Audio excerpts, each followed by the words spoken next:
형제자 여러분 안녕하세요. 오늘은 2월 12일 화요일 말씀을 선택의 기준으로 삼는 사람이라는 제목으로 창세기 24장 1절부터 14절까지를 묵상합니다. 1절 아브라함이 나이가 많아 늙었고 여호와께서 그에게 범사의 복을 주셨더라.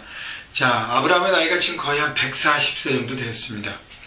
하나님께서 그에게 범사의 복을 주셨다는 것은 하나님께서 아브라함을 선택하셔서 고향을 떠나게 하시고 약속의 땅으로 부르셔서 많은 시행착오를 거쳤지만 믿음의 기다림을 통해서 아들 이삭을 받고 또 이삭을 드려야 하는 하나님의 테스트를 믿음으로 통과하면서 하나님께서 아브라함의 삶을 구체적으로 여러 부분에서 큰 복을 주시고 또 아브라함은 그 복을 받는 것에만 집중하지 않고 그 받은 복을 많은 사람들에게 나누고 베풀고 섬김을 통해서 귀한 영향력을 발휘했습니다. 그렇기 때문에 하나님의 복이 그의 삶의 풍성이 늦은 나이까지 계속적으로 임했다는 것을 보여줍니다. 2절 아브라함이 자기 집 모든 소유를 맡은 늙은 종에게 이르되 청하건대 내 허벅지 밑에 내 손을 넣어라. 자, 아브라함이 자기가 가장 믿는 자기 집 모든 소유를 맡은 늙은 종 엘리에셀인데 엘리에셀은 누구예요? 아브라함이 자식이 없으니까 하나님 앞에 내 종 엘리에셀을 후사로 삼겠다고 말할 정도로 아브라함이 믿고 의지하고 그리고 확실하게 생각하는 종입니다. 자, 아브라함이 늙었기 때문에 이제 종도 많이 늙었는데 그 종에게 내 허벅지 밑에 내 손을 넣어라. 그 얘기는 뭐냐면 맹세하고 언약하고 내가 내게 명령하는 그 일을 하라는 것을 얘기하고 있는 것입니다. 3절 내가 너에게 하늘의 하나님 땅의 하나님이신 여호와를 가리켜 맹세하게 하노니 너는 내가 거주하는 이 지방 가나안 족속의 딸 중에서 내 아들을 위하여 아내를 택하지 말고 내 고향 내 족속에게로 가서 내 아들 이삭을 위하여 아내를 택하라. 자, 아브라함은 아들 이삭이 이제 40살이 다 됐는데도 아직 짝이 없습니다. 왜 짝이 없냐면 지금 이방민족 가운데 살고 있기 때문에 거기서 배우자를 선택하고 약속의 자녀를 통해서 하나님의 뜻을 이루기를 원치 않았다는 거예요. 다시 얘기하면 불신자와 결혼을 시키고 불신자가 갖고 있는 그 다른 믿음, 다른 신앙 가운데 그것 때문에 막 하면서 하나님의 뜻을 이룰 수 없다는 것을 알았다는 것입니다. 그래서 내 고향 내 족속에 가서 내 아들 이삭을 위하여 아들을 택하라는 것은 같은 자기 출신 민족을 통해서 하나님의 언약을 이어가기를 원했다는 것입니다. 왜냐하면 하나님께서 그 언약을 이루어가기를 그 방법을 통해서 이루기를 원하셨다는 것입니다. 나중에 이제 말씀이 나오는데요. 자, 여기 보면요. 자기가 살고 있는 이방 민족에서 아내를 택하면 쉽습니다. 편합니다. 그러나 종에게 어렵고 힘든 길을 선택하게 합니다. 그 길을 맡깁니다. 왜냐하면 그것이 힘들고 어려운 길이잖아요. 왜냐하면 이 광야를 거쳐서 다시 고향 땅까지 가서 거기서 누가 어떻게든지 오랜 시간 동안 연락이 두셔야 되는데 어떻게 합니까? 그걸 찾아내야 되니까 참 쉽지 않은 길입니다. 그러나 아브라함은 힘들고 어렵지만 하나님 말씀을 택하고 말씀의 기준으로 삶을 살았다는 것입니다. 5절 종이 이르되 여자가 나를 따라 이 땅으로 오려고 하지 아니하거든 내가 주인의 아들을 주인이 나오신 땅으로 인도하여 돌아가리이까. 만약에 그 여자를 정했는데 그 여자가 가나안 땅을 오기를 원치 않으면 아들 이삭을 데리고 가서 그렇게 보여줘도 되겠습니까? 근데 아브라함이 노라 그랬습니다. 6절 보십시오. 아브라함이 그에게 이르되 내 아들을 그리로 데려가 돌아가지 아니하도록 하라. 왜냐하면 왜 그래요? 그 약속의 아들인 이삭이 배우자 때문에 이방 땅 갔다 그 여자가 좋으면 거기서 눌러 앉을 수도 있다는 것입니다. 하나님께서는 그 방법을 원치 않으세요. 지금 약속의 땅, 이 현재 살고 있는 이번 지역에 살고 있는 가나안 땅에서 하나님의 약속의 씨앗들을 통해서 번성하고 큰 민족을 이루고 복의 통로가 되는 그 역할들을 감당해야 되는데 배우자 때문에 하나님 주신 사명에 흔들릴 수 있기 때문에 흔들릴 수 있는 방법들을 아예 제거해 버리는 것이죠. 7절 보십시오. 하늘의 하나님 여호와께서 나를 내 아버지의 집과 내 고향 땅에서 떠나게 하시고 내게 말씀하시며 내게 맹세하여 이르시기를 이 땅을 내 씨에게 주리라 하셨으니 그가 사자를 너보다 앞서 보내실지라 내가 거기서 내 아들을 위하여 아내를 택할지니라. 하나님께서 이 땅을 내 씨에게 주리라. 바로 이삭과 또 그 아들 후손이 계속적으로 이 땅에서 자손이 번성하고 민족을 이루고 하나님 이 민족을 통해서 온 열방을 품는 하나님의 원대한 계획이 이루어지는 것입니다. 그렇기 때문에 말씀을 선택의 기준으로 삼고 아브라함은 거기에 맞춰서 모든 삶들을 결정했습니다. 자, 그렇기 때문에 우리가 생각해야 될 부분은 뭐냐면 하나님의 말씀을 기준을 선택하고 그 기준에 맞춰서 배우자를 자기 자식의 배우자를 정하는 것입니다.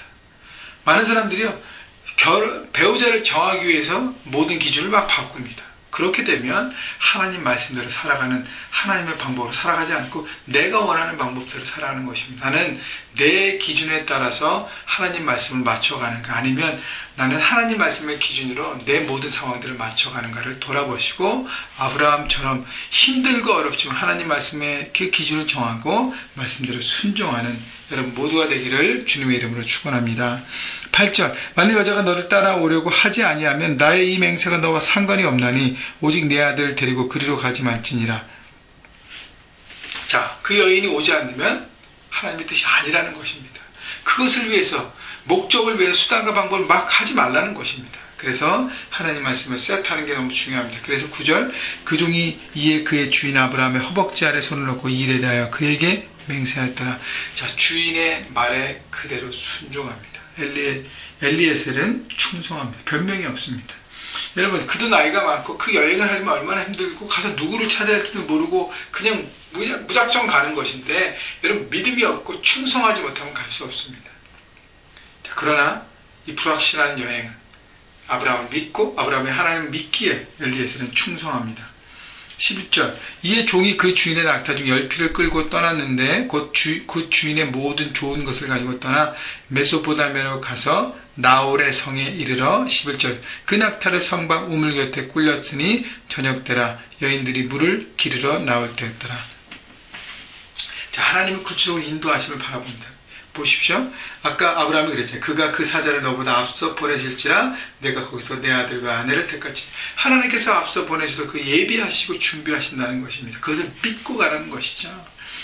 자, 그래서 낙타를 쭉 끌고 갔는데 도착했던 시간이 저녁 되고요. 마침 또 나홀의 성에 도착합니다. 자, 그래서 하나님의 예비하심을 볼 수 있습니다. 저녁 때 여인들이 물길로 나올 때 그 우물 곁에 도착했는데 여러분 보십시오.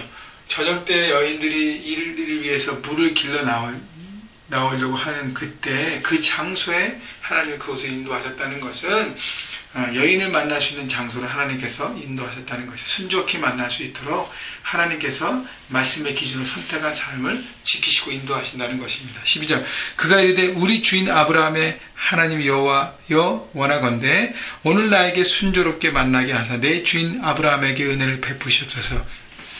여러분 이 종의 기도가 너무 멋지지 않습니까? 자기를 드러내는 것은 아무것도 없어요. 내 주인에게 은혜를 베풀어 주십시오. 하나님 그래서 나를 순종하게 만나서 주인의 마음에 기쁨을 드릴 수 있는 이 사명을 감당할 수 있도록 하나님 허락해 주세요. 은혜를 베풀어 주세요. 여러분 모든 일을 정하기 전에 기도로 준비하는 이 종의 모습을 볼 수 있습니다. 여러분 바로 그것이 우리가 모든 하나님의 일을 이루기 전에 기도로 준비하고 하나님의 은혜를 구해야 하는 것입니다. 내가 드러나는 것이 아니라 하나님의 은혜 가운데 모든 일이 될 수 있도록.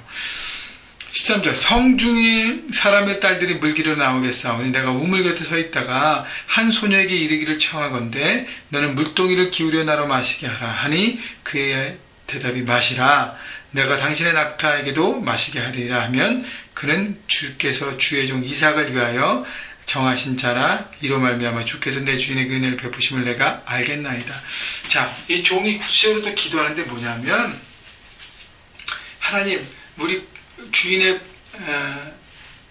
며느리감을 구하는데요. 아들의 배우자를 구하는데 하나님 제가 우물 곁에 서서 자기의 물을 길러 나오는 한 여인에게 내가 물을 좀 마실 수 있겠냐 물 좀 떠달라 그럴 때 그 물을 주는 여인, 그리고 그 여인이 내가 묻지도 않았는데 낙타를 보면서 그러면 내가 이 낙타에게도 물을 마시게 하겠다. 여러분, 낙타가 몇 마리예요? 10마리예요.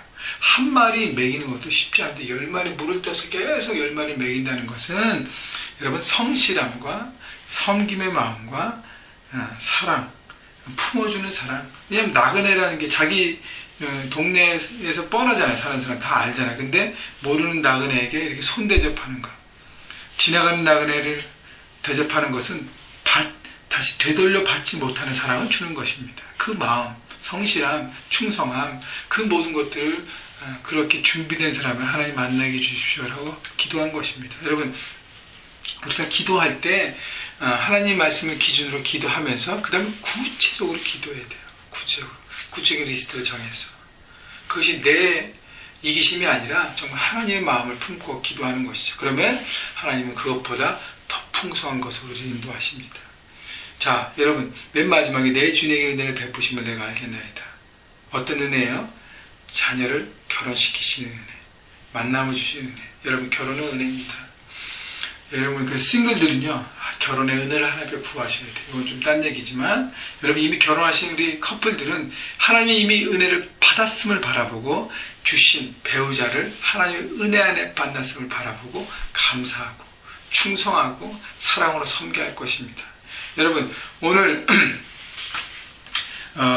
이 종의 모습을 보면서 종이 얼마나 충성스럽게 그 일들을 하나님의 뜻에 감당하고 믿음으로 선지를 보시고요. 그 다음에 아브라함의 기준, 내가 말씀을 기준으로 그 다음에 모든 것을 맞춰가겠다는 삶의 선택, 그걸 통해서 하나님의 신실한 그 축복을 받고 복을 나누는 멋진 삶으로 끝까지 살아가는 것입니다. 여러분, 오늘도 하나님 말씀이 클릭히트를 통해서 말씀의 기준을 들으시고 정하시고 그 말씀에 따라 힘들고 때로는 어렵지만 최선을 다해서 순종함을 통해서 하나님 나라를 일궈가는 여러분 모두가 되시기를 바라고요. 여러분, 엘리에셀과 아브라함의 컨비네이션을 통해서 보면서 여러분에게도 함께 하나님 나라에서, 여러분 삶의 현장에서 함께 싸워간, 함께 충성한 동역자들을 구하고 함께 그 만남을 통해 이루어가는 여러분 모두가 되기를 다시 한번 주님의 이름으로 축원합니다.